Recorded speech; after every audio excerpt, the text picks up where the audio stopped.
Imagine you own a fantastic bakery. You're the one who came up with the amazing recipes, built the business from scratch, and poured your heart and soul into it.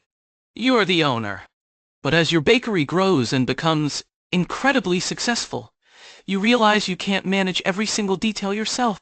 You need to bring in professional managers to handle the day-to-day operations, things like staffing, ordering supplies, and making sure everything runs smoothly. This is similar to what happens in large companies. The people who own the company, the shareholders, are often different from the people who actually run the company, the managers. This is what we mean by the separation of ownership and control. On the surface, this separation seems like a smart idea. Owners, often many individuals or institutions, provide the capital and take on the risk. Managers who are experts in running businesses are hired to use that capital effectively and grow the company. It allows for specialization. Think of it like hiring a professional chef to run the kitchen in your bakery while you focus on the overall vision and strategy. However, this separation isn't without its potential downsides. One major concern is what's often called the principal-agent problem. In our bakery example, you, the owner, are the principal, and the hired manager is the agent. Your goal, as the owner, is likely to maximize the profits and long-term value of the bakery. But the manager, while ideally working towards your goal, might have their own goals that don't perfectly align with yours. For instance, a manager might be more interested in increasing their own power and prestige. They might decide to build a fancy new headquarters, even if it's not the most efficient use of the bakery's money and doesn't significantly improve the quality of the pastries or increase sales. This is because a larger headquarters makes them feel more important and enhances their reputation, even if it doesn't directly benefit you, the owner, in terms of higher profits.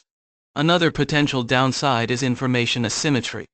Managers often have much more information about the day-to-day operations and the true performance of the company than the owners do. Owners, especially those who are not involved in the daily running of the business, rely on reports and summaries provided by management. This information gap can be exploited. Imagine your bakery manager knows that sales of a particular pastry are declining, but they don't immediately tell you because they are concerned you might question their decisions.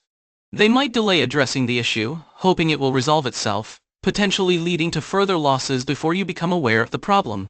Furthermore, there can be conflicts of interest. Managers might be tempted to make decisions that benefit themselves in the short term, even if those decisions harm the long-term interests of the owners. Think about executive bonuses. Managers might be incentivized to focus on short-term profits to boost their bonuses, even if it means cutting corners on quality or neglecting long-term investments that are crucial for the bakery's future success. They might prioritize maximizing this year's profits at the expense of building a sustainable and thriving business for years to come.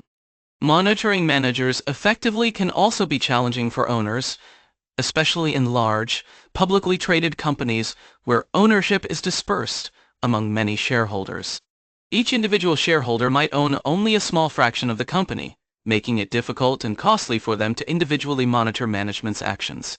It's harder for many dispersed owners to collectively exert influence and ensure managers are acting in their best interests compared to when the owner is directly involved and present in the business every day. In essence, while separating ownership and control allows for professional management and business growth, it introduces the risk of managers acting in their own self-interest, potentially at the expense of the owners. This can lead to inefficient decisions, wasted resources, and ultimately, a decrease in the value of the company for its owners. Therefore, good corporate governance mechanisms, such as strong boards of directors and transparent reporting, are crucial to mitigate these potential downsides and ensure that managers are accountable to the owners they are supposed to serve.